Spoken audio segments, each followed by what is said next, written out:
there. I'm Dr. Julia Wuerz, and I am one of the faculty members at the University of Florida Primary Care and Dentistry Service. I'm here today to do topic rounds talking about various flea, tick, heartworm, and intestinal parasite dewormers that are commonly used by the general practitioners. I am going to give some examples of brand names. This is by no means a comprehensive list of all things out there, just kind of some of the commonly known drug names when we get into specific brand names. And then we'll talk a little bit about what's more appropriate in what situation, when we maybe want to change off products, and some general health considerations for what's the right thing for that animal. So let's get started, and I hope you enjoy and learn something. So to start with, our heartworm preventatives, on the prevention level, we're talking about macrocyclic lactones. And so these are all impacting that L3 to early L4 stage. We've watched that window of opportunity slowly shrink over the last several decades. From previously, we said it covered the majority, if not all of the L4 stage. Now we are finding it only gets out to about day 45 in some environments.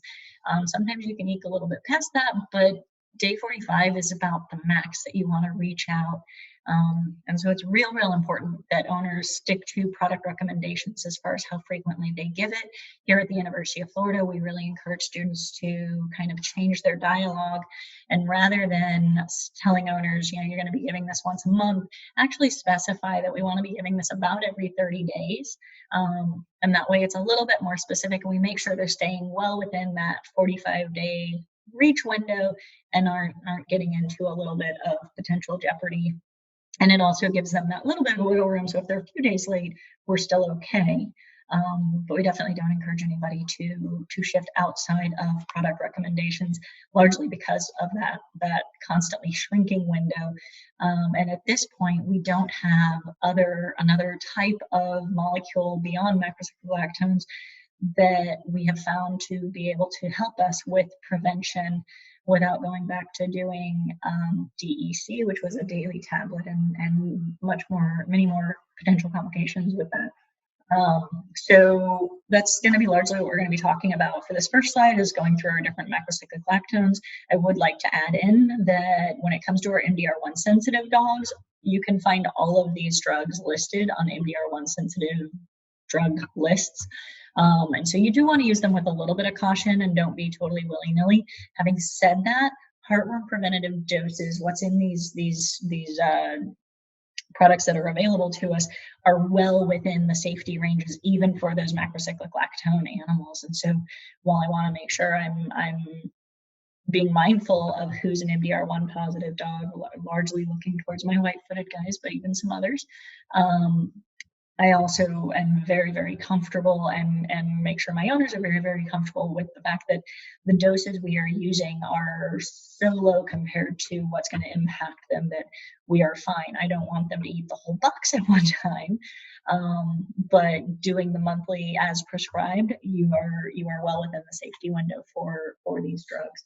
So what are the different macrocyclic lactones that we have found to be able to be using in our small animal population with dogs and cats?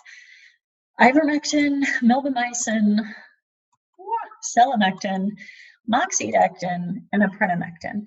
These are the five guys that we've been using on the small animal side. And a lot of people, aprenamectin is kind of a newer one to us on the small animal side. If you're a large animal person, it's been being used on cattle previously, and then they were able to see, hey, topically this is functional for kitties as well. So we're going to walk our way through some of the different drugs that are available, but also some of the pros and cons of each of these bigger molecules, kind of the molecule family, I guess I should say, for each of these drugs. So to start with, for ivermectin, a lot of us are more comfortable referring to it as HeartGuard or HeartGuard Plus. These are not the exact same drugs. There's different drug combinations. And so with ivermectin as a whole, when we're talking about what's in our heartworm preventative doses for small animals, these are our 6 to 12 microgram per kilogram dose range. And so in and of itself, by itself, very safe for our MDR1 animals, not sufficient to be covering for hookworms and roundworms. This is just a heartworm preventative size when we're looking at that 6 to 12 microgram per kilogram. Now that's part of why they came out with our, and I'm just gonna see if I can bring up my annotations. So when they came out with HeartGuard, and then they came out with HeartGuard Plus, HeartGuard Plus, the benefit to this is it added in 2 things. 1, a beef protein, so it made it yummy. And 2, they added in pyrantel pomoate. And so with that, they enabled us to have a hookworm and roundworm preventative aspect with our HeartGuard Plus when we give it every 30 days. And so nice thing to do by giving the flavor to it. They made it nice and easy for the dogs to willingly take it and eat it and chew it up. And so it's made life a little bit easier in that regard. Now, one thing to bear in mind with our HeartGuard Plus is that beef protein, we do want to be cautious with it if we're using a food trial, because if you do have a food trial happening, you want to make sure that you are minimizing, I'm going to bring that up so I can play with it, that you are minimizing other proteins going into that animal, at least during that food trial aspect, to determine if they are truly food allergic. And so again, if you are working with HeartGuard Plus, you may need to switch off to something that's unflavored, which easy peasy thing is to drop down to HeartGuard, which is only our ivermectin. And then we do need to add something in to be in compliance with CAPC recommendations and doing hookworm and roundworm prevention, and being good stewards to make sure our human companions to these animals aren't getting exposed to zoonotic parasites. And so if you're trying to do a food trial and your animal's been using HeartGuard Plus, so you can switch them over to HeartGuard and add in pyrantel pomoate, or you can switch over to one of these other products that we're going to talk about as well. Either way, the choice is yours. Now, when you're looking at HeartGuard for cats, it is an ivermectin only, which is why it is not plus. However, its dose is actually sufficient to get hookworms. It's not going to get up to rounds, but it will cover hookworms for us, and it is a beef flavored protein in the cat one. And so with cats, we don't really have a ivermectin option that doesn't have flavoring in it. So again, if you're doing a food trial, you want to switch around to some other things. But the nice thing about the HeartGuard is it's super easy for them to want to take it because it is that beefy flavored protein. Or some of us like to use topicals on cats. So it's kind of a clinician dependent, and you guys are going to be out there making these choices. So just kind of get you prepped for that. Oh, it won't let me erase. Okay, let me see.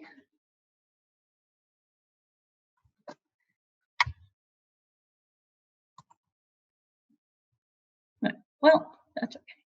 So now we're going to shift on over and we're going to talk about our milbemycins. And so when we're talking about milbemycin, one of the drugs that we're sorry about that, all of us are still learning this program. So we shall see. But with milbemycin,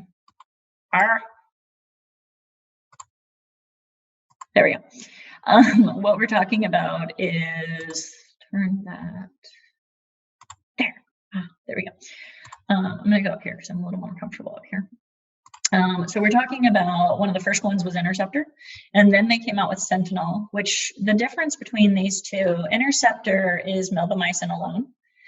Sentinel is milbemycin plus lufenuron. So one of our IGRs that we're going to talk about on the flea side of things.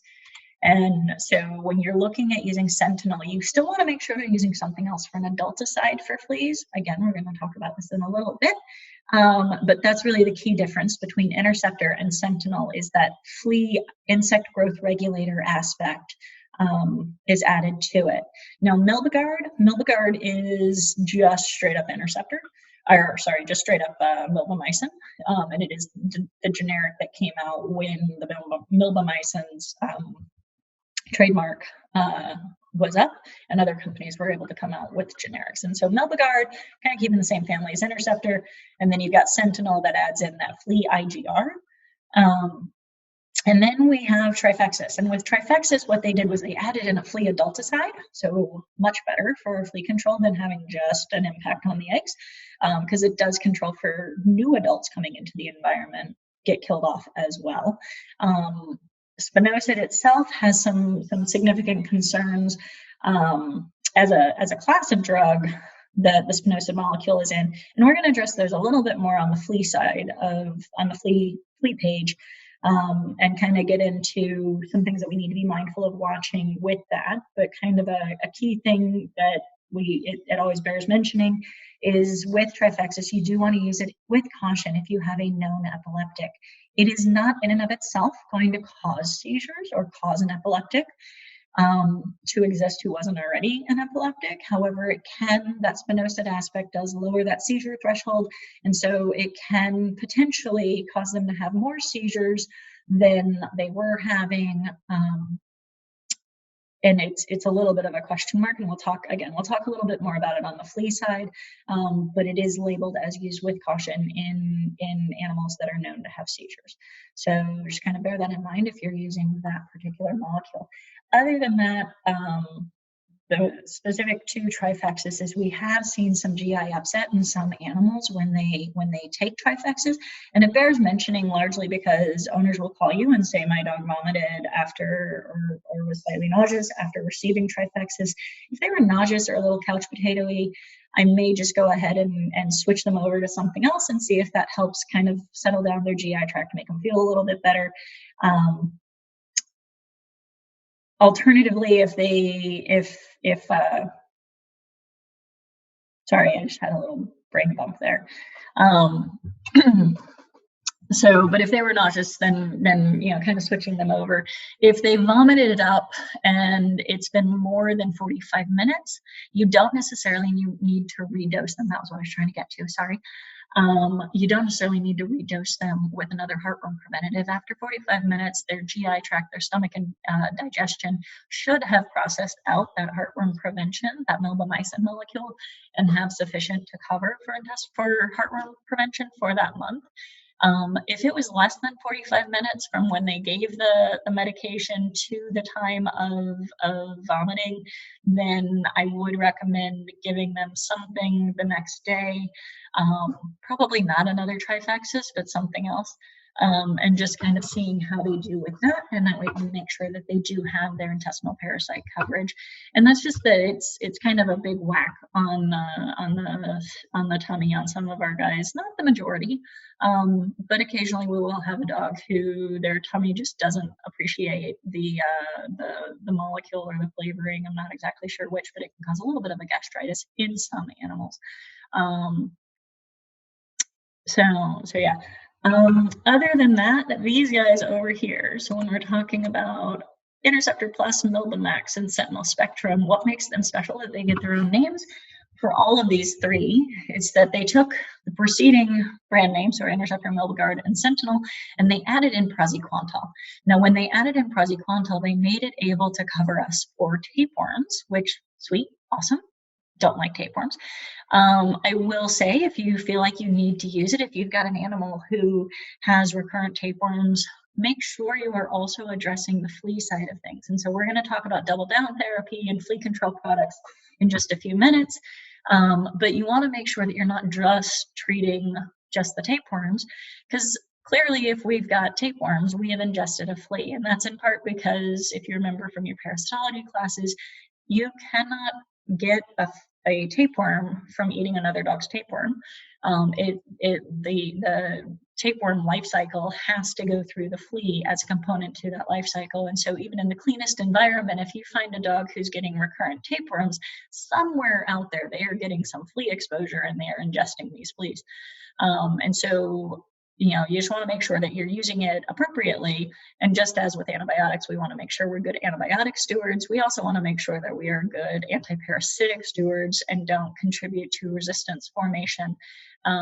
It's something we're very mindful of with regards to our macrocyclic lactones, because at this point we don't have something else to be a heartworm preventative, but we also need to be very mindful of it with our antiparasitics that treat our cestodes and nematodes, because we have seen in the models in large animal side that resistance development can definitely happen, not too difficultly, with a fair amount of ease with recurrent exposure, if it's not a needed preventative. And so we want to make sure that we are very mindful of that. So just some things to always bear in mind as you're looking through cases. So after that, our next topic is to get into selamectin. And with selamectin, what we're looking at is, brand name wise, the more common things are Revolution and Revolution Plus. So a key thing with our Revolution is, so we're talking about this guy. Revolution, it's a topical only. You're going to put it on every 30 days. And it will cover, for dogs and for cats, it will cover heartworm preventative, which is really, really nice. And it will also cover fleas and scabies and ear mites. Now, here's where things get a little tricky. For cats, it does cover for hookworms and roundworms. For dogs, it does not achieve enough of an absorption to carry the label for prevention for hookworms and roundworms. So if you are using Revolution topically on a dog, you want to make sure, to be in compliance with CAPCU standards, that you are also using a pyrantel or some other intestinal parasite dewormer. Fenbendazole is another totally fair option to be covering for those intestinal parasites. And so just some things to be mindful of to stay in compliance with gold standard of doing monthly dewormer of those potentially zoonotic parasites. And so just kind of stay up with that. More recently, they came out with our Revolution Plus. And this guy is, I'm going to see if I can write on here, it's cat only. And so it is a topical, and it's going to have the same impacts as original Revolution for cats. So it's going to get our heartworms, our fleas, our scabies, our ear mites, and our hooks and rounds.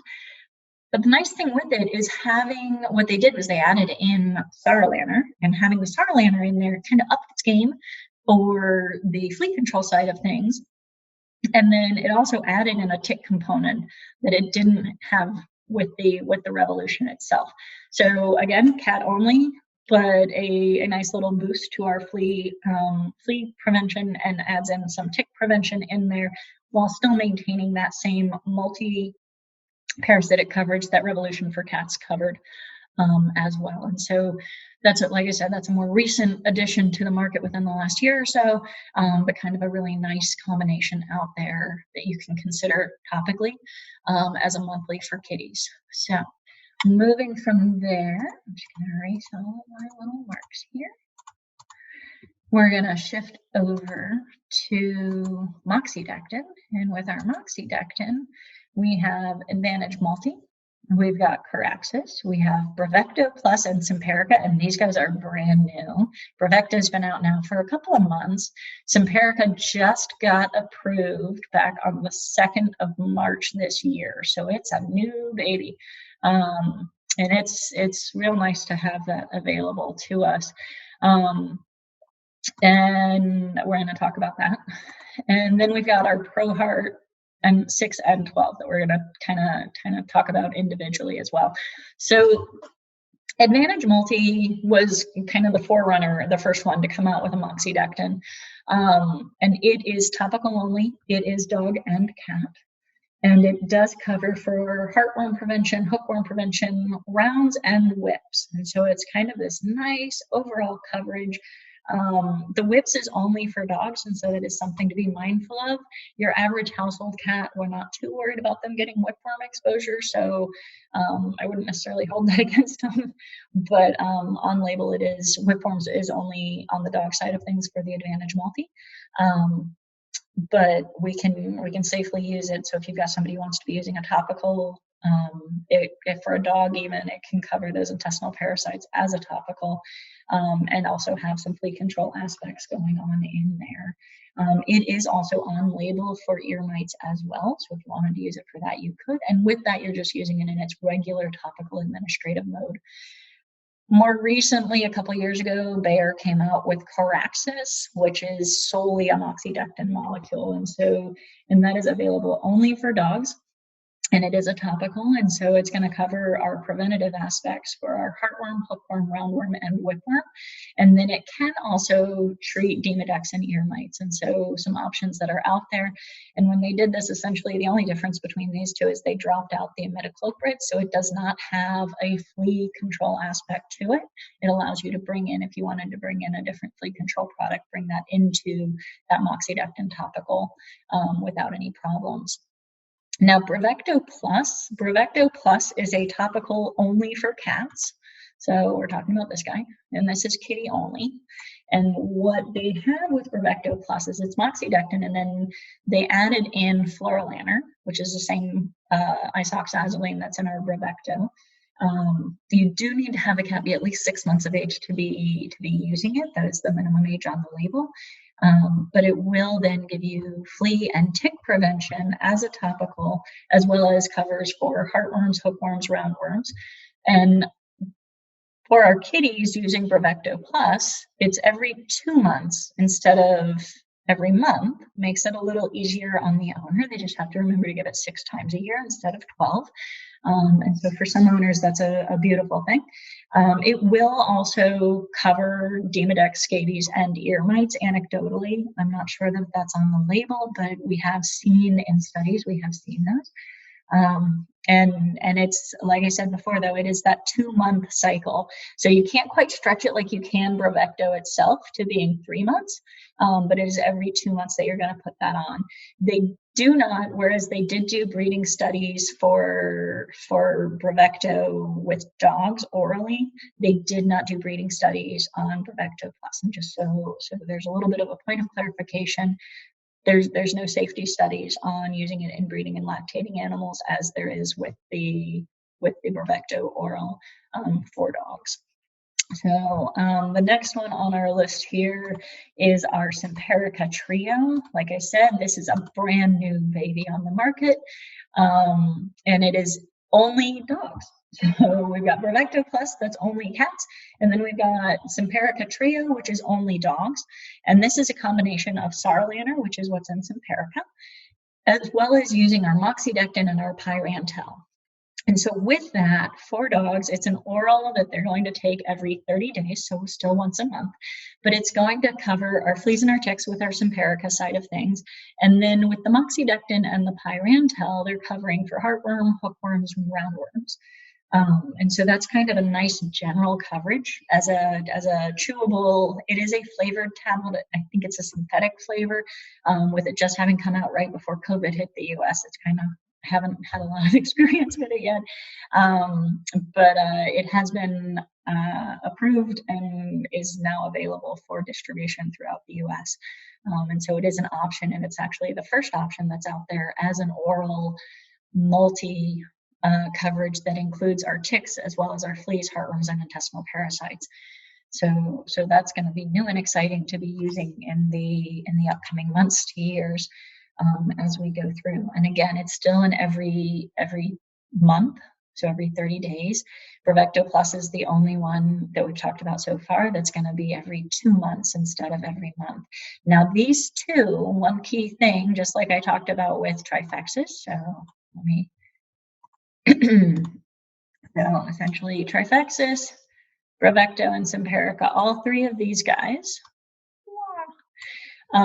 we do have on label a bit of a black box type label of use it with caution in animals known to have seizures. And it's all for that same reason of we just want to be very mindful of watching that any animals that are known to be epileptics don't start having additional breakthrough seizures more so than their standard seizure control was previously. And so it is labeled as use with caution in a seizing animal. And so if you've got a brittle epileptic or a uncontrolled epileptic, I would not advise touching any of the isoxazolines or the pediculicides at all, which is what spinosad is.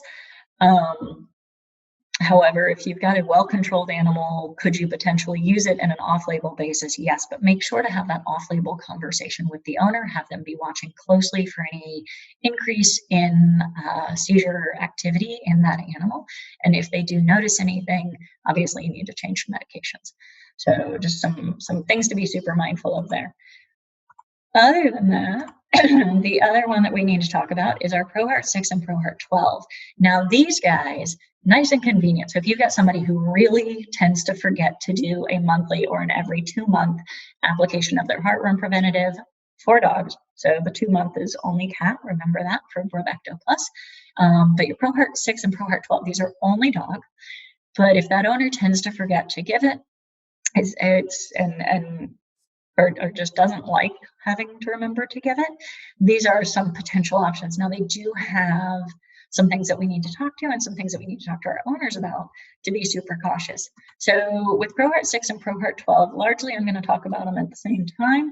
Realize that the ProHeart 6 minimum age that you can give it is 6 months. The ProHeart 12 minimum age you can give it is 12 months. So that's kind of a nice and convenient little thing. Easy way to remember that. The other thing that the 6 and the 12 stand for is how long it lasts. And it's got the moxidectin encapsulated in these little microspheres. So when you give it by injection sub-Q, you want to make sure you're not giving it through a whole bunch of dirt, just like any other injection that you're going to give, because we don't want to cause abscesses or things like that. So have a clean area of skin, and then you're gonna give the injection of the ProHeart 6 or the ProHeart 12 as appropriate to that patient. It will impact heartworms for the entire 6 or 12 months, depending on which one you're using. It will have an impact on hookworms upon injection, but other than that, it doesn't cover intestinal parasites. And so if you are using this in your practice, you want to make sure that there is some other coverage, and most of the time the manufacturer will help provide this. But that they're doing something else in addition to cover for intestinal parasites, especially living here in Florida, or any of the places where hooks and rounds are endemic in your soil. We pretty much guarantee that our animals are probably carrying muscular encysted intestinal parasites between hooks and rounds, at least on a once a month basis.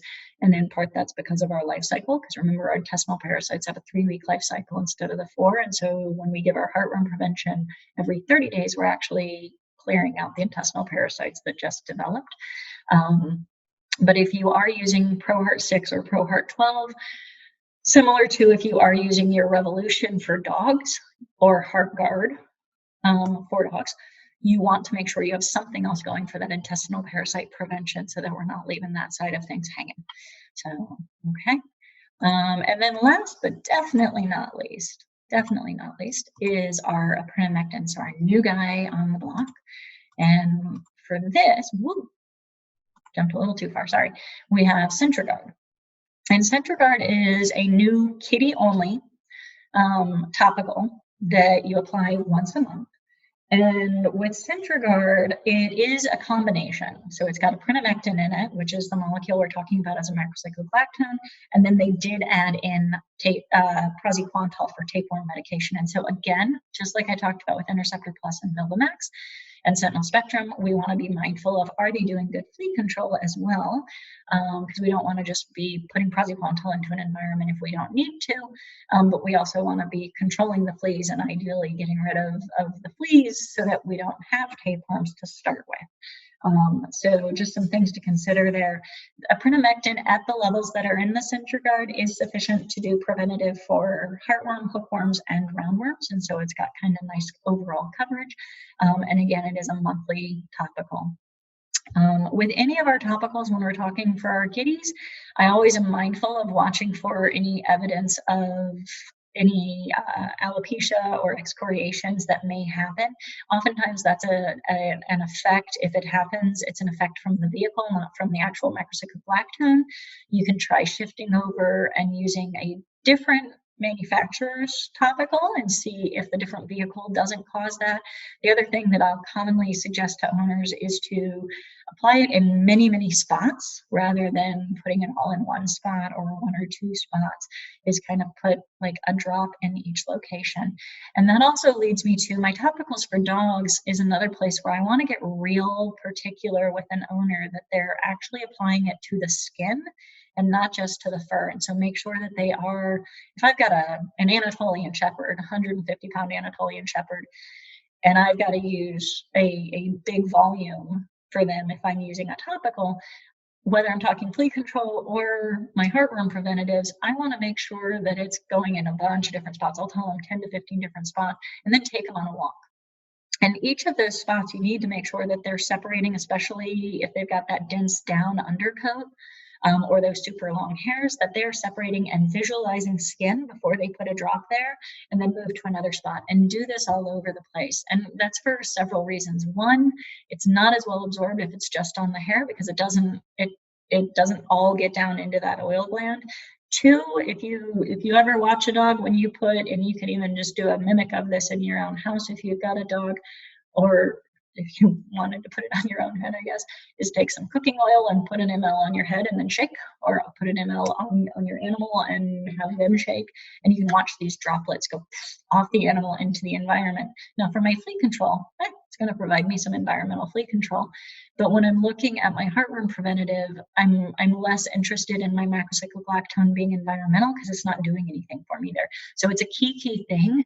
And where we see compliance issues is needing to make sure that we are getting all of that liquid as much as physically possible on skin contact, not hair contact. And so don't just separate the hair and scratch down the back, because oftentimes that does not result in complete absorption into those oil glands. And you may get sufficient to still have coverage, but ideally you want to make sure that you're getting really good solid skin contact as you're applying those topicals. So we're going to move on over and talk about some intestinal parasite prevention or treatment options that you may be able to combine in or may need to combine in with your macrocyclic lactones if you're using one of those that doesn't have it, or if you have an animal who is having breakthrough. And if I've got an animal who's on like one of my milbemycin products, if they're on HeartGuard Plus, something like that, something that I know is supposed to be covering intestinal parasites, even Advantage Multi, if they are showing up with intestinal parasites during that last week right before they're due for their next dose, you can off-label use your heartworm preventatives that have intestinal parasite coverage and bump them to a 3-week cycle instead of a 30-day cycle. And sometimes that's sufficient to get them fully under control. And again, that's based on life cycle. And that's because when we are looking, lost my mouse there for a second. But when we are looking at these guys, their life cycle for whips is going to be a 3-month. So for these are 3 months, but for your hookworms and your roundworms, you're actually talking about a 3-week life cycle instead of the 30-day aspect that we're doing our heartworm preventative on. And so just be mindful of that ability to kind of shift your thought a little bit and use some other medications. Let's see if I can turn that off. All right, so then some potential options for intestinal parasite prevention or treatment, depending on what you're using as your macrocyclic lactone medication or to treat if you have an infestation. Fenbendazole is the big coverage. And so fenbendazole, it's going to get our hookworms, roundworms, whipworms. It also can cover Giardia at a different dose, though. So you want to make sure you're mindful of that. For your hookworms and your roundworms, you're going to give it today, but then you also need to give it again at the 3-week margin. And for your whips, you got to pay attention to their life cycle as well and use it on a 3-month repeat. And for any time you're using it on any of these guys, sometimes you're going to use it for more than 5 days, but you are going to use it for a minimum of 3 days. When you are using it. So I'm going to do for these guys, I'm going to do 3 days now, 3 days, and 3 weeks. And that's once a day dosing. So give a dose today, tomorrow, and day 3.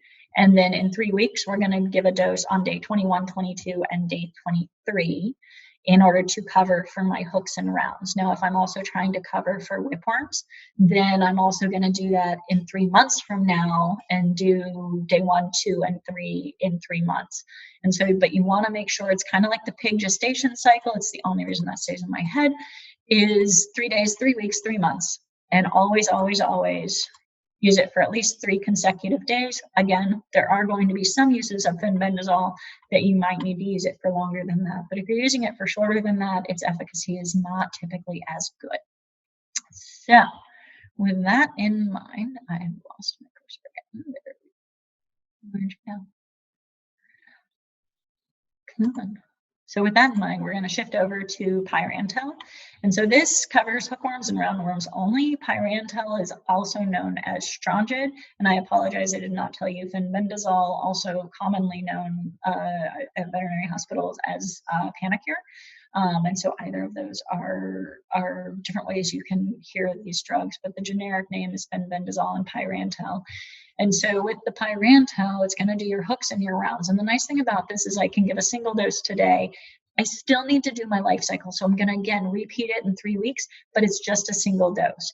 Now, we have, within the last year or two, we have started to see some resistance development with hookworms to pyrantel. And so if I've got a dog who's getting these recurrent infections, I may need to shift over and use fenbendazole as my treatment. The other thing that has been looked at closely by parasitologists, they did some studies largely using shelter animals who were having, and greyhounds that were having these deeply encysted hookworm infections, is to use moxidectin. And so oftentimes you can kind of do a double down internal parasite control, use Advantage Multi or one of the other, now that we've got other things available for moxidectin therapy, Simparica Trio may be another good option here. And use that, and then I'll alternate, and 2 weeks afterwards do a fenbendazole dose, and then a moxidectin, and 2 weeks later another fenbendazole. Most of the time, if you've got that super resistant deep muscle guy, those greyhounds, excuse me, not COVID, just allergies. But if you've got those deeply encysted hookworm eggs, that moxidectin is the thing that we have seen be able to penetrate into those deeper areas. I have had success doing that to get control after about 3 months on some of these greyhounds with those hooks. So some things to consider. The other one that's going to cover hooks and rounds, and this is a kitty only, is imodepside. And imodepside it's in Profender, and in Profender it's a combination yet again with praziquantel. And so as Profender, it does also cover for tapeworms, and I'm not going to torture you guys with me spelling it out again, but this guy, because they did add in praziquantel, they do have a tapeworm coverage. And so if you've got a kitty that the owners cannot medicate or cannot medicate easily, and they really need to use a topical to get those hooks and rounds, and or get tapeworms, if tapeworms are their problem, deworming for hooks and rounds is always a good thing. And so if I need to be using praziquantel in a kitty, oftentimes Profender is my go-to of choice. Do make sure you're in the right weight range, because they've got a small, medium, and a large, and largely that's where I worry about side effects would be, don't grab a large and give it to a small sized cat, because I don't want to overdose my praziquantel. So, but that is an option that is available. And then we've got sulfadimethoxine, which is going to cover coccidia, and this is better known as Aldon. And that's just a hard word to say until you get really used to saying it. And so if you've got coccidia, you're going to treat, I generally will treat for about 10 days. The first dose you give is going to be essentially like a double dose compared to everybody else. And then you're going to drop your dose in half for the consecutive days. And like I said, I typically will do about 10 days. And then I want to make sure that they bring me a fecal sample about a week later, just so I can make sure I cleared out my problem. And that I don't need to have another discussion about hygiene or about redosing or anything like that. Coccidia is a little bit tricky because our Aldon might be working, but the animal may reinfect themselves either through direct fecal oral consumption, if they're that dog that likes to go out and eat poop, or stepping in it and then cleaning themselves and just trying to be fastidious. But also, if you look at those long-haired animals, dog or cat, so think about your Maine Coons, your Golden Retrievers, those guys, where they've got those long hairs back there. If they're having diarrhea secondary to coccidia, a lot of times they will contaminate those featherings. And so we may need to talk to the owner about doing daily or multiple times a day cleaning of just those back hairs, and or if they're game, shaving. Hair grows back. People don't like shaving it, but it does actually grow back. And if you're having a hard time getting coccidia under control, that may be a step you need to take. Do I shave every coccidia animal around their behind? No. But if they keep having breakthroughs and keep having recontamination, it is something to talk to the owners about, and it may be the thing that helps get things under control. And then praziquantel, which we've talked about quite a bit already. Remember, that's going to cover for tapeworms. And so you're going to find praziquantel by itself in Droncit, and that you can use for dogs or cats. And they have an oral as well as an injectable. Now, the injectable is thick and it does burn. And so if you are using the injectable, be very careful, because expect that animal to have a reaction, not a physiologic reaction within the animal, but a ow, that hurts type reaction. And so typically most commonly we try to use that orally in the tablet formula, or again, for my kitty cats, I'll try to do my praziquantel in with my Profender. And I apologize that I did not put my Profender down here, but this guy could also be listed here, because it is that combination of imodepside and praziquantel. So same thing applies here. Again, if you feel like you need to be using praziquantel because you're seeing tapes or the owner is seeing tapeworms in that animal, make sure that you have a discussion about flea control, double down therapy, getting that environment under control so that we stop the fleas from being there to be ingested, which stops us from being able to acquire tapeworms. Drontal Plus, this is a combination for dogs of praziquantel plus fenbendazole as fabantel, which is a metabolite of fenbendazole, and pyrantel. Now, fabantel, cats don't do well with it, and that's part of why cats don't get Drontal Plus. And so, but that is by having this combination of fabantel and pyrantel in with praziquantel. Drontal Plus does cover tapes, hooks, rounds, and whips. So overall coverage therapy. Again, pay attention to your life cycles. For your hooks, rounds, and whips, you want to make sure you're redosing as appropriate to that life cycle and not ignoring it. Drontal, this one is kitty friendly.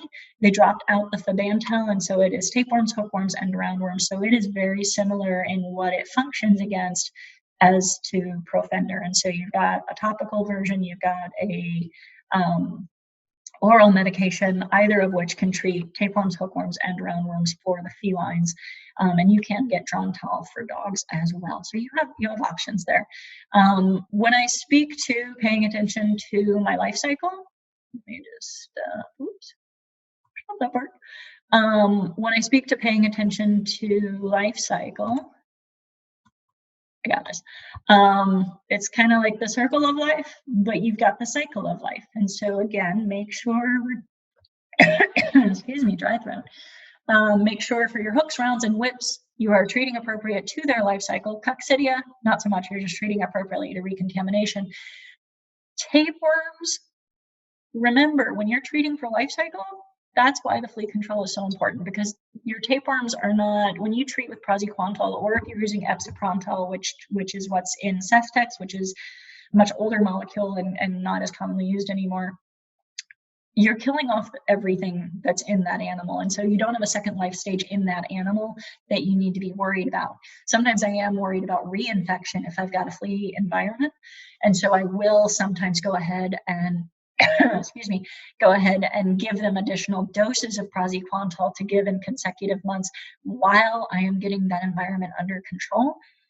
But I make sure that they're very clear that it's not that I'm giving them additional doses because we might have larvae or something like that in there that I'm not affecting today. I'm killing off what's in there today. I'm just expecting this animal's probably going to see a flea again unless he's totally changed environment. And I want to make sure I cover for that as well so that they don't give me a shout in a month or so and say, hey, we're doing it again. So Remember, it's all about the cycle of life. So, oral options for flea and tick control. Sorry, I just took a drink there to trying to not be coughing at you guys. So oral specifically, and some of these are also available as topical, but the new guys on the range, I work with them frequently enough that I just call them the lanners. It's kind of like getting to know them better. The pediculicides, which that is a weird word to try to pronounce. I actually had to Google it because I almost never say it. And then the other oral option that we do have is neonicotinoid. We're going to talk a little bit specifically about each of these guys and try to not recover what we've already mentioned.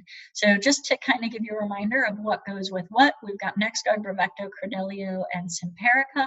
All of these for dogs are available as topical as orals. And then remember, we said Bravecto, we've got Bravecto Plus for cats as a topical. We also have Bravecto topical by itself, which is just a fluorolaner molecule for dogs and for cats. And so if you've got somebody who doesn't want to be doing the Bravecto Plus for their cat, but you want to use Bravecto for flea control, you do have Bravecto, straightforward Bravecto that you can use for cats. And then they do also make a formula for the dogs as well. For the afoxolaner, we don't have a topical option available yet. And just to clarify, these guys are not listed by my preference. They're just listed alphabetically. I like all of them. I really do. They all do have a synthetic flavor protein, and so be mindful of that with your food trials. The NexGard, even it's made by the same people that make HeartGard, but it is not a beef protein, it is a synthetic beef protein. And so it's got less of a potential to interfere with those food trials, but still does have a potential as any flavor protein does. So just kind of things to be mindful of. And that's true, like I said, of all of these, including the NexGard, which is your afoxolaner. Your fluorolaner, a couple of key things with that is bear in mind that it's, when you look at Bravecto label, for just straightforward Bravecto, it is labeled as an 8 to 12 week, and we tend to summarize this and tell our owners put it on every 2 to 3 months. If you are in 3 longer months that are consecutive, you may be past 12 weeks by the end of that 3rd month. For the most part, you're probably not going to notice anything. But if you do start seeing some breakthrough in that little bit in the end, just kind of count your weeks and see where you're at. And it may not be product failure. It may just be that you're past that 12-week margin for your flea control. The other thing, and I'm just going to highlight this guy so you know which one I'm talking about. The other thing with Bravecto specifically is between that 8 and 12 week, what makes the difference? 12 weeks covers for 3 of the 4 tick types that it is preventative for. 8 week, and it also, and the 12 week, also covers for your fleas. And so that's what the 12-week margin is. There is one tick type, and that's the American dog tick, that it only covers for 8 weeks. So if that is your more common tick in your area, you would be recommended to give it every 8 weeks instead of every 12 weeks. And so just kind of, you can look at the capcvet.org website, which I've got a link to later on in this presentation. And take a check on that and see if that's your more common tick, which here in the Ocala National Forest, it's our more common tick. You may want to up that ante and use it every 8 weeks. Having said that, if you've got an owner who has a flea allergic cat and they're real bad at remembering to give things exactly on time, you could potentially use, if you're not using the Bravecto Plus, on an every 2-month cycle, because they can't remember or whatever, or they just don't want to do the heartworm side of things, which hopefully you can talk them out of that, because all cats really should be on heartworm preventative.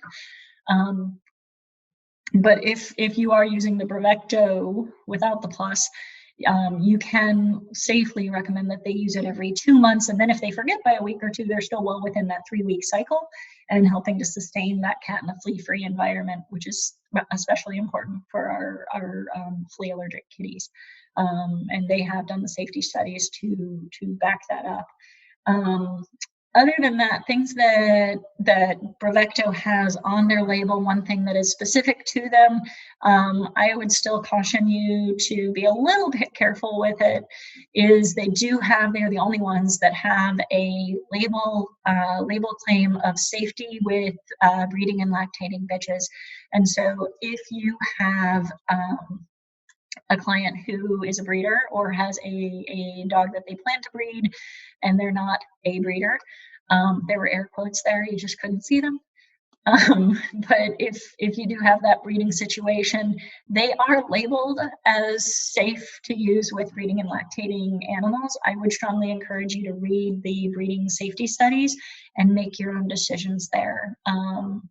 And be able to go from there, as I would with any breeding safety studies, because breeding gets into some, when you're looking at fetuses, things get a little bit hairy as far as what's going to impact the fetus versus just the mom.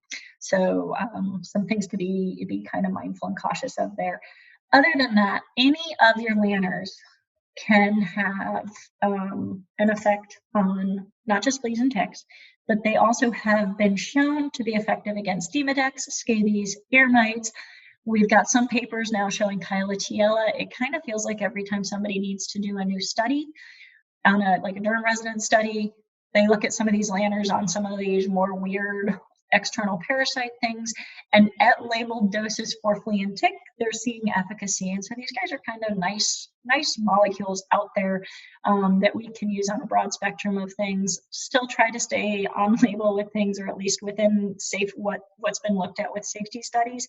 And like I said, the key things that we've seen so far with all of the lanners is flea, tick, ear mite, demodex, scabies, and those are the more commonly seen parasites, but they do have an effect on all of those, and can gain control with all of those at normal flea and tick control on labeled dosing regimens, so you don't have to change up your regimen or increase your dose at all. Again, because it's always worth bearing in mind again, all of these guys and also our pediculicides. Come on. So your spinosad and your spinatorum, use with caution if you have an animal known to have seizures, because of that potential to lower seizure thresholds. So just kind of be mindful of that. Spinosad, this is what is in Comfortis. It is heavily metabolized by the liver, which in your normal animal, not a problem. Your normal healthy animal, absolutely not a problem. However, would I use it with caution if I've got an animal who's had a liver lobectomy or some sort of liver disease that's having a chronic aspect on life? Or a breeding animal, those are the things that I would be a little bit more cautious about using it in those situations. Also, if I'm using a spinosad type molecule on an animal and I'm seeing those smoldering liver enzymes, again, this is when I would consider changing over to something that's not quite so heavily metabolized by the liver. Spinatorum, this is a metabolite of spinosad, so it's still in the pediculicide family, and it is a topical kitty only, and it is what is found in Churistin. And so if you are trying to use a flea adulticide, and all of these are strictly adulticides that we've talked about on this screen so far. So all of my lanners and my pediculicides, these are just adult flea control. They are not affecting any other part of the life cycle. But this can be another super effective adulticidal therapy for kitties as a topical, so you're not depending on the cat to try to eat it or anything like that. They do have safety studies. If they groom, they're going to be okay. It tastes nasty, but they'll be okay. We do not want to feed it to them orally though. But you can just put it multiple spots again, just kind of try to spread it around and make sure that they get that cutaneous absorption. And then we've got some decent coverage there for adulticide flea control therapy. Our neonicotinoid, the only one that is oral, is your Nitin Pyram, which is Capstar. And so Capstar is really nice as a very quickly effective adulticide therapy. Bear in mind, it only lasts for 24 hours. That's hours, not days. So whereas all of these, your pediculicides and your isoxazolines are going to be good for 1 month, or with the floral lanners 2 to 3 months, neonicotinoid, the Nitin Pyram in an oral formulation, or in a tablet formulation, I should say, is a 24-hour duration, and that's it, and then poof, it's gone. It gets metabolized through the body. Now, one of the really nice things about it is it does have a very fast activation time, and it also can be given rectally. And so if you're in the middle of doing a surgical procedure and you start seeing fleas are climbing around and kind of getting in your way, or climbing through the skin when you're doing a surgical prep, that animal's already to a level of sedation that you don't want to give it something orally, you can take a Capstar tablet and give it rectally, and it will have an impact, so that you don't have fleas trying to jump onto your surgical site. And so some things to think about there. Going for topical, so not for internal use whatsoever, the rest of the neonicotinoids are going to fall into this category, and so we're gonna cover these a little bit more briefly, because they don't quite have as much detailed things that we need to really get into. But just to kind of classify things, your neonicotinoids, you're talking about your imidacloprid products, which most of the Advantage family, that's what's the flea standard in it. And then your donetafuran, which is what's in the Vectra family. Your phenylpyrazoles, those are your fipronil-based products, which there's several generics out there. It's part of what was originally the Frontline family, and then they came out with generics with the with offshoots, including fipronil, with Pet Armor, and with Effatix. And then the oxadiazine, I can't say that one well.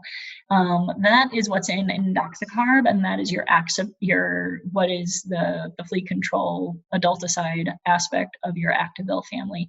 And so if you're trying to figure out kind of for doing double down therapy, I want to hit different mechanisms of actions to kill off my fleas, I want to try to stay in different families. So my neonicotinoids versus my phenylpyrazoles versus my oxadiazines. And then I've got my insect growth regulators, and these guys are what created the Advantage 2 side of things versus just Advantage, and they added in paraproxyfen and got an IGR effect. Effatix also has it in there, as well as the Vectra family pulls in your paraproxyfen as their insect growth regulator. And so these are having impacts on the insect growth regulator side of things, on the egg and larval stage, rather than just on the adult. Okay. Other insect growth regulators, the fipronil family started off this by pulling in Frontline Plus and doing methoprene. And so you've got your Frontline family does this, Pet Armor kind of followed suit, and when they came out with their fipronil product, they also came out with methoprene in it, so that they also do have an IGR effect, getting that larval stage. And then lufinuron, which is what we talked about with Sentinel. And that originally, when it came out, was also available as program, which you can still find every now and then in and of itself. And remember, it is not combined with any sort of adulticide therapy. It is just strictly an IGR. So some things to think about there as far as different ways you can approach things. Pyrethroids, these are also external use only flea tick preventatives. Some of these are safe for cats and some are not. And so that's a really key thing to remember. And I didn't write specifically on here because most people laugh at me when I say also not safe for fish, but it does bear saying. Anything not safe, anything if it's on my slides that's labeled not safe for cats, it's also not safe for fish. So if you've got somebody with a koi pond, you want to make sure they're not, putting something like this on their Labrador, who then goes and sunbathes and hangs out in the koi pond and very quickly kills off some koi in a not so eating fashion. So your permethrins, if it's a permethrin base, that is a not safe for kitties. Don't put these guys on the cats. And so your Advantix, your Effatix, Activil Plus, and the Vectra 3D, these are dog only products. And again, just make sure that they're also not playing in the koi pond or other fish ponds. And then siphenethrin is another pyrethroid, but it does have safety studies for cats, and that's what's in your Frontline Tritac. It is also, I apologize to the company that I did not put it on here, but it's also what's in Activil Plus, I believe. So I can't think of everything. So just some things to kind of bear in mind. So, and then we've got Amitraz, and Amitraz also not safe for cats. This is a key factor to remember. And it is what is found as a topical top spot type thing in Certifect. And Certifect has been out for quite a while. It's quite a bit harder to find nowadays. And now that we've got the isoxazolines, people tend to shift over to those. But your Certifect is a combination. It's part of the frontline family, so it's a combination of fipronil with methoprene, and then they added in Amitraz. Now, Amitraz as a topical, just kind of a little history session here. When they first came out with Amitraz in a topical, not they being BI, but they being companies in general, we had a product called Promeris that had a fairly high level of Amitraz in it. It was approximately 10 times what's in Certifect.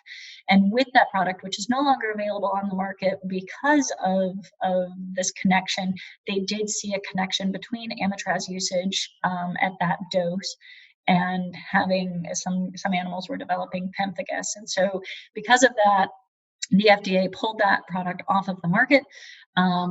Certifect never did have any associated cases, and like I said, it was only at a level of 10% of what was in the Promeris, but it is something that does bear just reminding people to be cautious with it. The nice thing about especially my permethrins, as well as my Amitraz, is they are also repellents, which can be very helpful for my truly flea allergic dogs, not just flea sensitive, because repelling things is good. It keeps them from even taking that initial first bite to get the molecule and have the adulticide effect. Having said that, we want to make sure we use it safely. And so if you're using an Amitraz product or if you're using a permethrin product, please make sure that you are very mindful of keeping these animals away from the cats. At least with Advantix, they did do some studies looking at cat households and using it on the dog in the cat household. And as long as you kept them separated for 24 hours, they did not see negative effects on the cat. Having said that, it's still just, I know in my household, my dog and my cat are up on each other sometimes when I'm not looking, not in a bad way, but they kind of love on each other and share space quite frequently. And so if that's the case, that may not be the best product to jump to for that animal. So just kind of be mindful of again, what's the product of choice for that patient, for that situation. When it comes to collars, because sometimes collars can be a thing that an owner is requesting or a thing that you want to play with, and they can definitely play their role in having double down therapy. There's three types of collars that I am more likely to be comfortable saying, yes, we're going to have a good effect. One is the Seresto collar, and it's a neonicotinoid base. So it's got the imidacloprid base, but then it does also combine in a pyrethroid that's safe for cats, which is flumethrin. And then and then in that combination, when you put that collar on, it's going to last. It's labeled for 8 months. You can also safely have owners replace it every 6 months if you feel like that's an easier thing for them to remember, but it is on label for 8 months.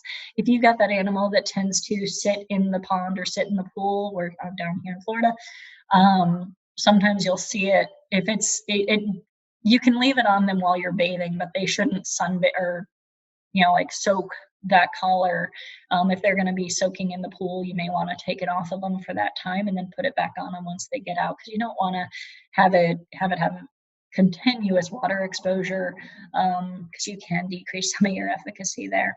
A key thing with the Seresto collar is it is somewhat body heat activated, and so you do want to make sure that it's not on super duper loose. It doesn't need to be on EGADS tight, but it does need to have some ability to have a little bit of contact with the skin. So if you've got that thick undercoat, sometimes I'll suggest people shave a little, and be able to just put those 2 fingers under that collar, but not have it be to where it's hanging and dangling when they're moving around, because that's not going to quite achieve the body heat activation that it needs. So just some things there to be mindful of. The other 2 collars that I have seen have good effects are both not safe for cats, and that would be my deltamethrin, which is what's in Scalibor, as well as my Amitraz-based collar Preventic. So both of these do not use on cats. Both of these are available on Amazon, and so owners can get them whether we chat with them about them or not.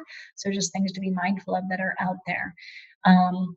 But these have been shown to have a good repellent effect for fleas and ticks for dogs. And so again, just kind of be very mindful of that. And as you can see in this picture, the Scalibor is another one that's good for up to 6 months. I believe, I cannot remember precisely, but I think the Preventic is good for is a monthly replacement. So just some things to kind of bear in mind there. Actually, I have it here in my notes. It's a 12-week replacement. So good to go there. It's a 3-month replacement, which is 12 weeks. A 3-month replacement. So easy things that if you've got an animal that you want to be using a collar on. Honestly, the ones that I feel the safest with are going to be my Seresto collars. But if you've got an owner who doesn't have a cat in the household and they want to be using one of these, we have seen some efficacy there. Just be mindful of the safeties. Also be mindful with Amatraz. I'm going to go back 1 second. With Amatraz, that it is not something we want even dogs to be ingesting. It does have a pretty decent liver impact. And so if you're using Amatraz as a dip, we used to use it as kind of our gold standard treatment for Demodex and that sort of thing way back in the day when I was a technician. But it can have, even through absorption, it can have an impact on the liver. And so again, be mindful of that in who you're recommending it to, or if somebody's already using it, and who you recommend continue using it, because it can have that impact just through a cutaneous absorption with Amatraz. So it can also, with that absorption with the dips, cause a sedation effect. I can't say we've seen that with the collars, but just some things to be mindful of. So how do we achieve control of an environment? We want to make sure, that all animals that can be on flea control in that household are, and that includes ferrets and rabbits and things like that. You need to be really cautious and look it up. I don't see those guys, so I don't, off the top of my head, know exactly which products are safe for rabbits and ferrets, but be very mindful of they're not all safe for all of the exotics and pocket pets. But if they are a species that can be on flea control and an animal that can be on flea control, you really want to make sure that they are. In addition to that, you want to make sure you're doing good environmental control outdoors as well as indoors. And so for outdoors, remember, flea larvae are geotactic and photophobic, and so they don't tend to like to be in the middle of a giant open pasture. So if I have my ideal, we treat all of the outdoor area that the animal has exposure to, and we make sure that we're doing yard treatments and things like that. But out where we are, I know we sometimes have people who have 10, 20, 30 acre farms, and they look at me when I say treat the whole farm, and they're like, are you crazy? That giant horse field that's got nothing but grass, I probably am okay just kind of going along where there's shade to grass regions. Or I've learned kind of the hard way, always ask people, how much access does the animal have to all of that, to all of that area? Because if they've only got access to a small portion, then treat that portion. And ideally treat at least some of the other areas, but make sure that they are paying particular attention to areas that are not necessarily always in the sun, because those little larvae, I mean, they're not going to be able to go a mile, but they're going to try to scooch their ways out of bright sunlighted areas. And they do like to be where wildlife tends to hide and that sort of thing. And so being along the brushes, being under, if you've got outdoor structures, being under things, or in sheds or lean-tos, that sort of thing, make sure they're treating those areas in particular. And as much as possible, if there's an under home area or under structure area, fencing that off to prohibit the wildlife from constantly bringing in new populations, because you will end up getting a development of you keep clearing things out and they keep bringing new things in, which is good at replacing our genetic material, but not good at gaining control of an environment. So make sure that they're addressing all of those things. And then you want to make sure you're treating indoors. And with this, I always think about my salt shaker effect. And so if I can have my owner do everything I want, I am going to have them washing all bedding, theirs and the pets, every week. I want those things in the water, getting saturated, getting cleaned out, and that way we're removing as many eggs and larvae as we can that way. The other thing that I'm going to do is have them be vacuuming every 1 to 2 days.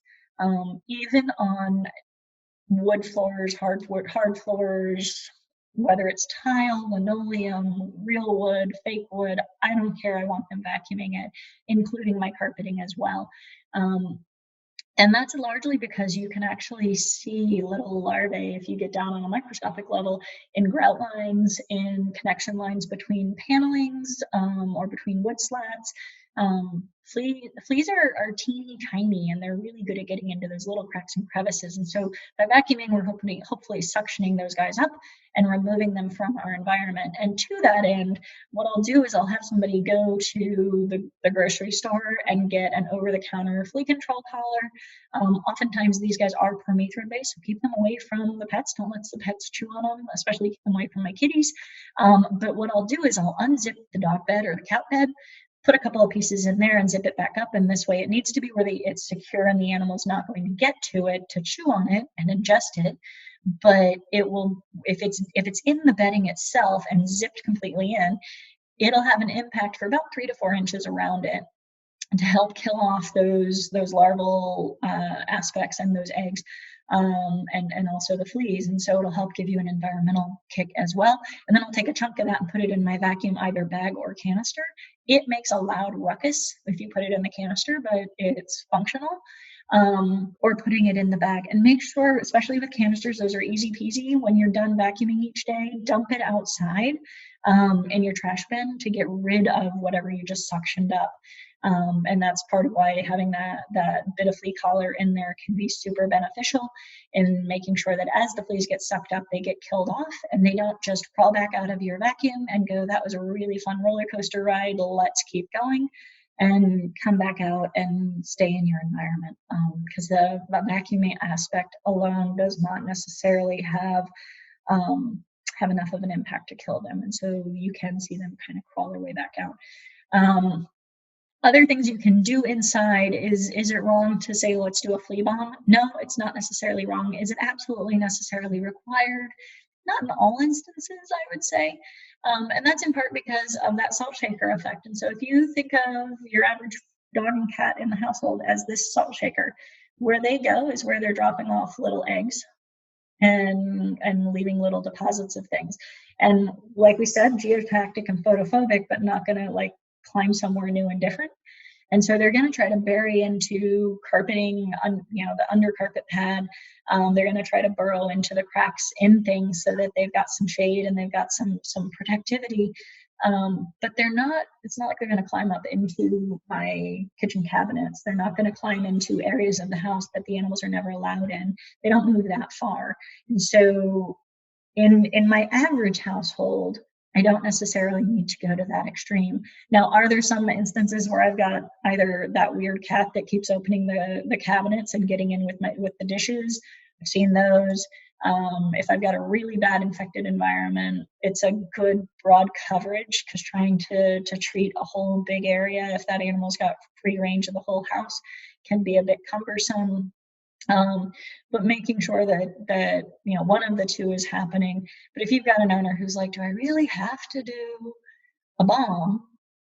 Most of the time, for me at least, I know I'm probably making some dermatologists kind of tremble here, but most of the time I'm going to say, we don't have to start there. We may have to go there, but we don't have to start there. We can start with doing treatments using, I'll send people to Lowe's and have them get something that's safe for dogs and cats to be exposed to.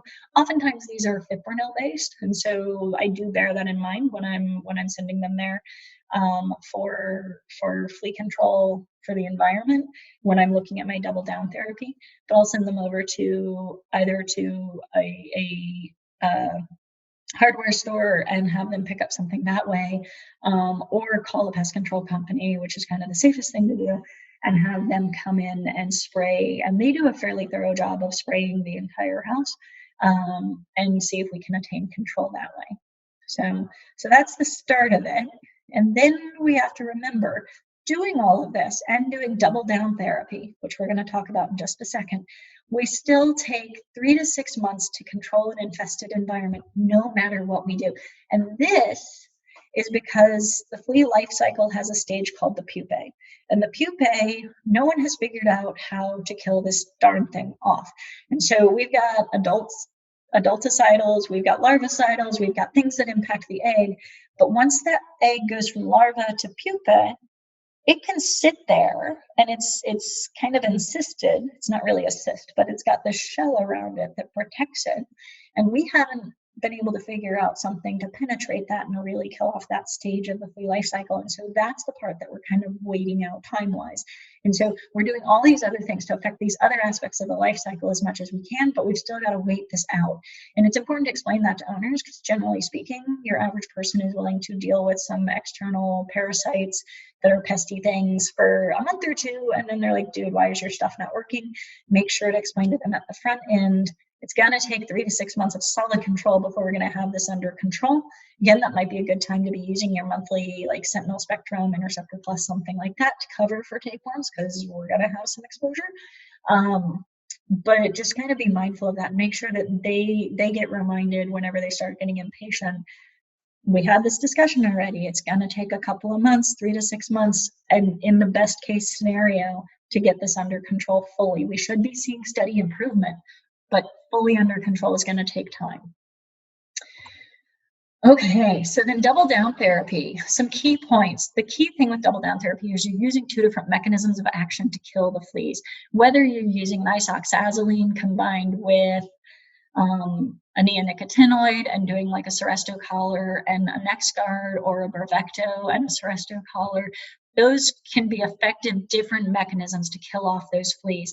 And when you're doing these, you don't want to necessarily give them on the same day. You want to spread them out so that as one is at its peak, the other one is starting to decline. And that way we constantly have somebody who's at the top of the ladder and somebody else who's not at the bottom of the ladder. They're somewhere in the middle, and it keeps up that steady control. And that allows us to really get as fast of a kill rate as we can. And by having that 2 different mechanisms of action, what we're doing is when you think about your little bell curve, this is a really tight bell curve, I get that, but your average product, especially when it first comes out, like it's super effective on the majority. You're always going to have somebody that's out here and somebody that's like, you put it in the same room as the product and it's like, I fall over dead.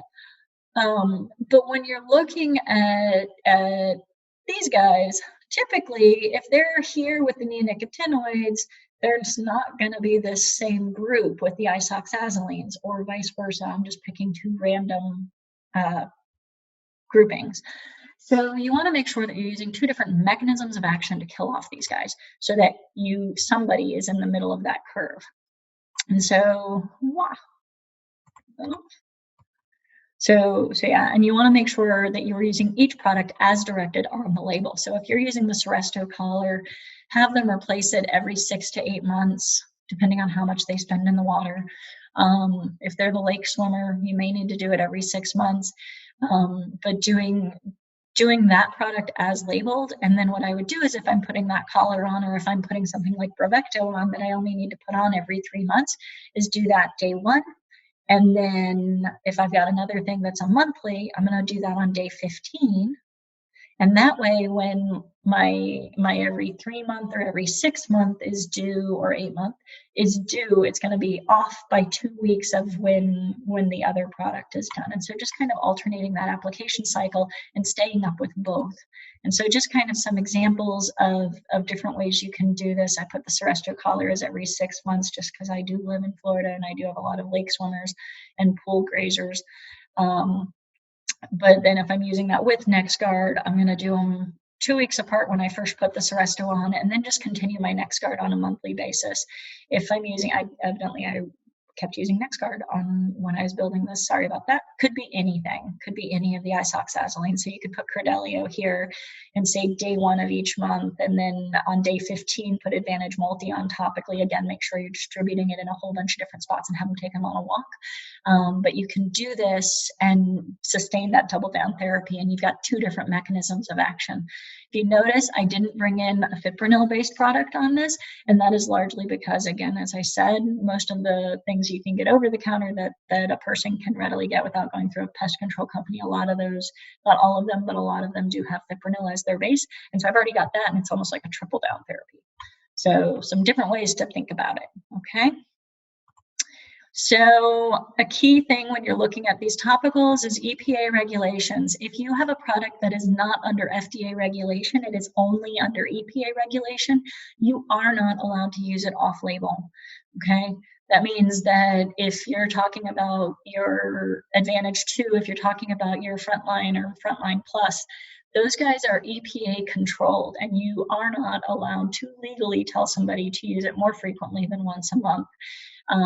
FDA allows veterinarians to work off-label on products that are FDA labeled, and if a product is FDA label, you are then exempt from EPA regulations. I will tell you in a minute why that's not necessarily something you want to do from a physiologic standpoint, but definitely be careful about if you're using EPA regulated products, make sure you're using them as label directed for that product. Oftentimes we're really with EPA products nowadays, we're looking more at the older products and not the newer ones. Most of the newer topicals, not all, but most have gone through FDA trials for safety studies and that sort of thing. So, and anything that has an internal parasite aspect has to have gone through FDA control and not EPA. So it is a little bit of a higher test standard with FDA, and it is quite a bit more expensive, which is part of why the original products were not going through FDA and we're using EPA regulations. When you're using these topical therapies, and this explains why going off-label on a topical, even if it's FDA controlled, doesn't really make sense. It's a key thing to understand that if I'm putting product A on my animal and I'm doing it every 4 weeks as directed by the label, my little oil glands that I'm depending on to hold this product in, over time, it takes about 5 to 6 months, but they will gradually accumulate a level that's about 1.5 times the vial concentration of what that product is. And so I can have about 1.5 times of the concentration of A in my oil glands.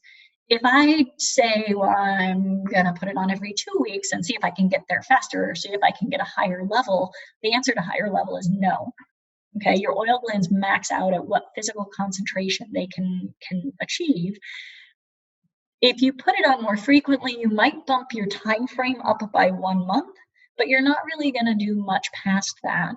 And everything after that 1.5 times the concentration of that vial is just getting washed off.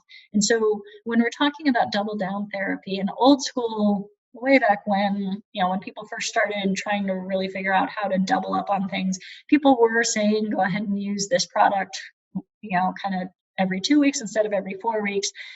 And on a long-term scale, that actually is not effective.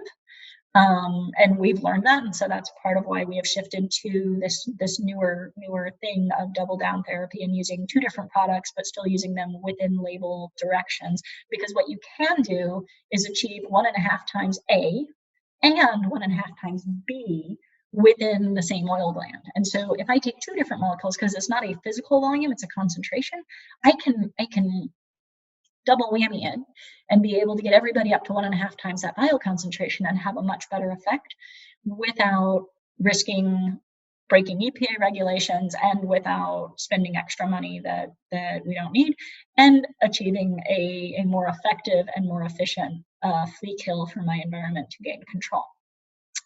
So final screen, just some things so that once you're out there in the real world and you go, oh my goodness, how do I treat this? This is an awesome website. This is my shout out to capcvet.org, and a whole bunch of different links to it. So if you are questioning, I don't remember this life cycle. I don't remember what the prevention is for this. I don't remember the treatment for this. If you go to the capcvet.org website, it's got an A through Z on the top, and you can pick your parasite or pick your type of disease and check it out and read through it. They update this very, very regularly, and they also adjust they also clarify what is on-label usage, what is off-label but still standard, and what is people are trying this and we don't really know. And so different things to help guide you in your choices of how you treat different parasites. Just super handy when you're talking especially about parasites that you don't commonly see, and you're like, oh gosh, what do I do with this? And so handy dandy reference. The other nice thing that they do have is for those instances, for example, if you're trying to figure out what's my heartworm incidence in my area, you can look up heartworm disease, and it's got demographic maps, and I included the heartworm disease per dog one down here, and this is as of 2020.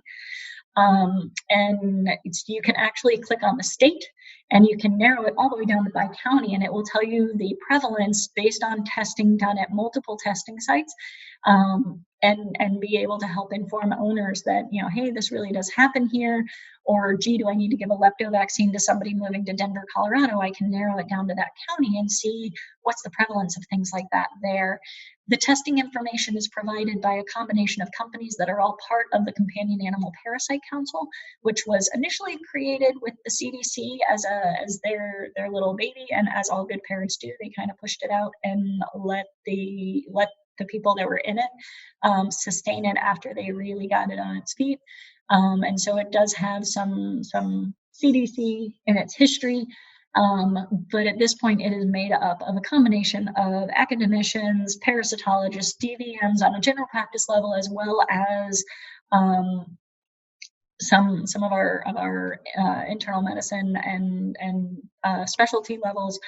So it's got this wide range of people, including also some industry people, both from testing organizations like, I believe IDEX is a part of it, and also from manufacturing product sides of things with the different companies over there. So awesome reference, well maintained, and a good place to go. And if you are studying for boards and or just want to have a reference for, I'm looking at this pickle smear and I can't figure out what the heck I'm looking at, this is a CAPC OVA ID phone app, and you can use it for Android or Apple, and it comes up with little flashcards, and so you can kind of cycle through, and it doesn't necessarily give you this much information, but it will help you with parasite ID of various OVA for different species, and so you can either have it give you a quiz or you can use it as a reference, but super handy to have on your phone, and especially if you're working on studying for boards, might be helpful for you there. All right, so that's the end of this talk. I hope it was helpful, and I hope you enjoyed it. Good luck out there, and stay safe. And remember, practice the 5. Try not to touch other people. Wash your hands regularly. Cough into your elbow. I can't remember the other one. I'm stuck in quarantine right now, so be safe. And hope this helps.